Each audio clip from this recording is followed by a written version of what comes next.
Hey guys, welcome back to Trek Yards. I'm Captain Foley. I'm Connor Coggins, and we are looking at a brand spanking new ship. But are we? All right, so we just, on the heels of the release of the last Discovery short trek, we have a new ship from the episode Escape Artist How featuring Harry exciting! Mudd. But it's not a new ship. It's a, Well, well. Let's give some context. It's a ship that Harry Mudd is on, that he's actively going around and selling androids of himself to bounty hunters to make money for himself. And that's what he's doing. And this is the ship he's doing it in. Okay. What do you think of its design, Stuart? well, when I first saw it, I thought that thing is hideous and probably very huge by the looks of it. And then I got a closer look at it when I got a still frame, and I'm like, wow, this is kit bashy. They just literally threw.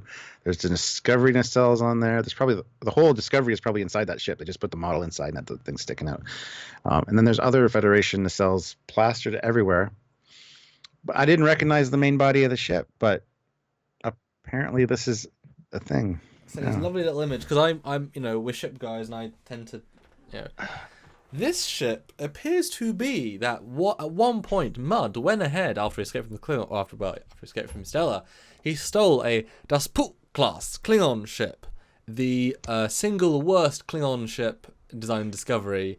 It's a metal tube with things on it, and this is a Klingon ship we saw on the Battle of the Binary Star. Now note, it's actually not on the Eaglemoss scale chart because I think at Wow. some point they realised let's abandon this because they're introducing the D7, and you can imagine they're not going to keep doing mistakes. And since it's so limitedly featured, they said, well, no one is going to remember this, so we can just take this cylinder, change all the pieces to make them glow because none of the elements that are on it that glow in the original design, which implies a radical redesign of the pieces, and then they stuck on elements of multiple ships, including the Clark class. The top nacelle is the Clark class.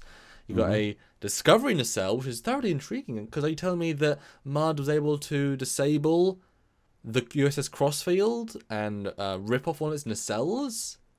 Maybe one of the Glenn's nacelles escaped, the explosion in one piece and was Yeah, drifting. Space. I Who think, knows? yeah. Or are we saying that, in fact, between Discovery Season 1 and this, the Discovery herself was attacked by Mudd's ship, a retrofitted Klingon warship, and quite a big warship, because all the Klingon ships are huge. This ship is bigger than Discovery. Are you telling me that? And then he chose to, a ship that was capable of warp, he disabled, I mean, it appears to me, at least 4 different Federation starships, and ripped off at least one nacelle from each. Oh, because there's the Taplanahath, those side nacelles with the same Yes. pylons. So, Yes. so it's got, yeah, I think that's the exact same Discovery pylon. So it's got a Clark pylon, a Discovery pylon, a Taplanahath pylon, and I think there might be a Hoover class pylon. And they attach them all to a Klingon ship. And that's what Mudd is flying around Which in. which we don't get a real sense of scale of. I mean, sure, we see the interior of the bridge that he's on, which is pretty big, but I have a feeling it's not a huge ship. I think it's supposed to be like a smaller ship. I mean, it is in the Oh, Klingon fleet. I know, It's a but big warship. So Mudd stole a I big know warship and piloting all by himself and they would have dozens of been better himself. off to not show us a ship at the end, or Yes. have something that looks like the Aurora from TOS, or something small, um, or something that ties in with something else. This I did not realize was a Klingon ship until you showed me that picture, and now if Hmm. you put them side by side, you can see it's just the exact same thing. So Just they resurfaces different things light up. It's beyond lazy. It's we have no budget, and criminal.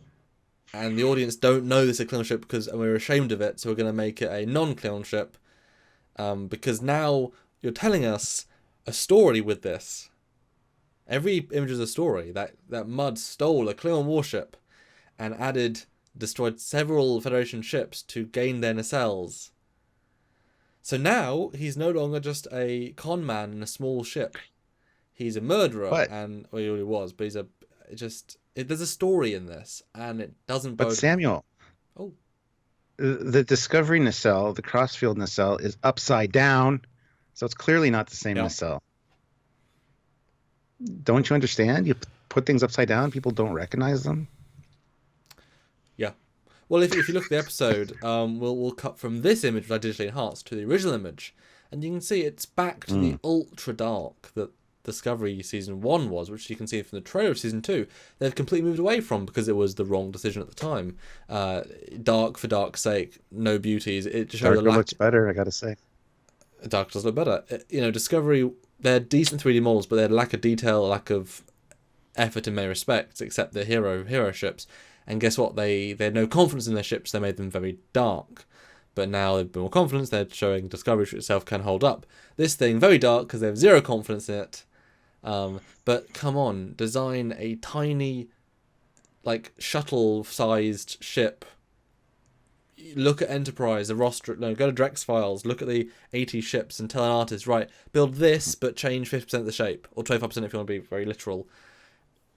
We've got 6 hours. Guess what? A model on the team can do that, and it would be better. And it's a throwaway, who cares ship, or even you take the Stellar. I mean, more effort was put into the Stellar yacht thing, which was in double as much time as in. You should have had that, to be honest. Or take half of that ship. You should have stolen that. Yeah, that would have been actually acceptable, although it would have been too much context of, oh, is he with his dad-in-law? But you take a piece of that ship and you kit bash a new ship. That would have made sense. Like, he's taken bits off his family's yacht or similar. This is unbelievable. Well, that top nacelle is tacked on. It's not even in a proper spot. It's not centered. If it is centered, it doesn't look centered. It's the nacelle attachment to the pylon is still cantered. It should be like straight if it's going to be on top. It just makes no sense. There's nothing on the other side to balance it out. It's beyond lazy. As I said, it's criminal. This is just wow. I just don't have the words. When I saw it on screen at the end, I was like, that's kind of ugly. I'm sure we'll look at that at some point. Then of course we get the stills, and I start looking at it, and it's like, wow, you can see there's the crossfield nacelle, there's that nacelle, yeah. The struts are still even the same. And then you had to point out the whole Klingon ship, and I'm like, no, this is not a Klingon ship. And you sent me the picture, and I'm like, oh my Christ. Spool class. Yeah. Now, we've done a lot of Discovery content, and when we saw Discovery Season 2, they had this little Warp Delta Discovery, and I was gushing. I was like, great, they've thought about it, done something, great. Each ship, each episode, each trailer, each content lives, dies on its own. Mm-hmm. So you should watch all of our content, or some of it, to get a sense of how we feel, but it's so subjective to what we watch. So we are completely 100% negative to this ship because it deserves it.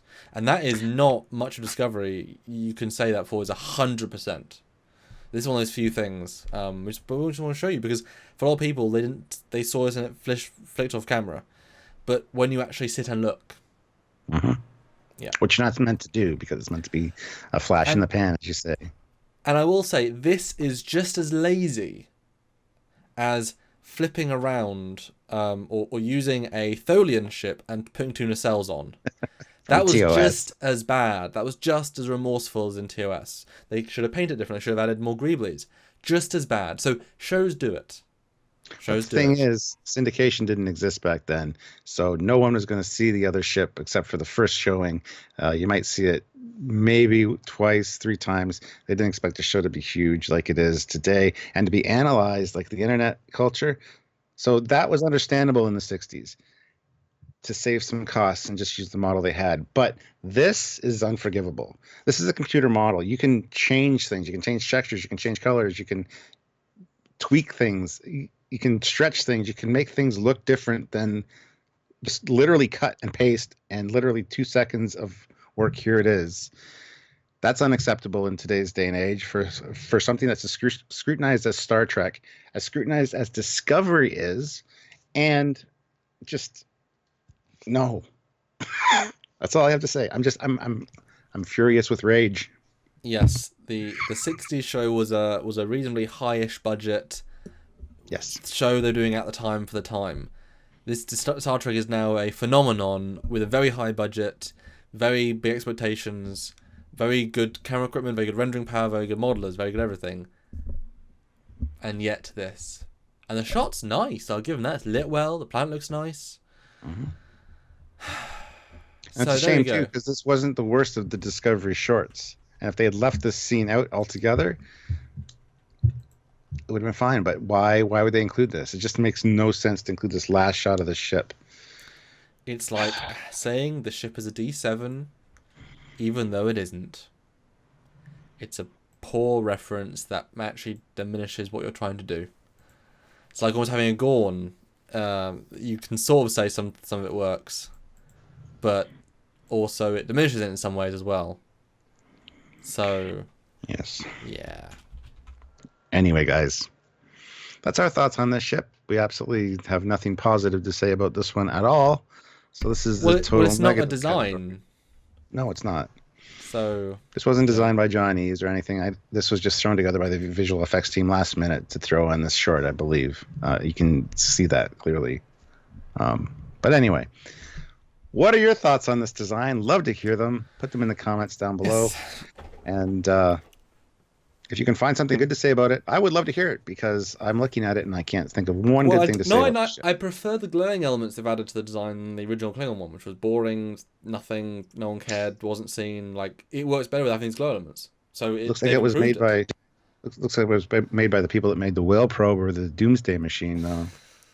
But anyway, on that note, Yeah. like the video, subscribe to the channel.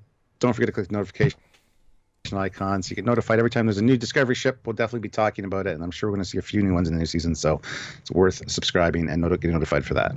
Yep, and I hope you enjoyed this sort of silly, funny, weird episode. And do go back and look at our reviews of the Orville and the main Discovery short itself, which I was very positive on. I thought it was a very good short. Everything to its own context, guys. Obviously, we are ship guys, so you can't get. And just remember, guys, when the D7 came out, we were gushing in the trailer. So you do things right, Discovery, you get credit. You do things wrong, you get credit. Just the wrong kind of credit. And support us on Patreon if you want to. The monthly donation scheme, our lives, our discussions you watch, share, all that stuff helps as well. One-time donation at trekkies.com. All goes towards helping us do this content and more, and hopefully lots more. So until next time, man, Discovery, which is very, very soon, I am Commander Coggins. And I am Captain Foley. They. We'll see you next time, guys. Bye, guys. Bye.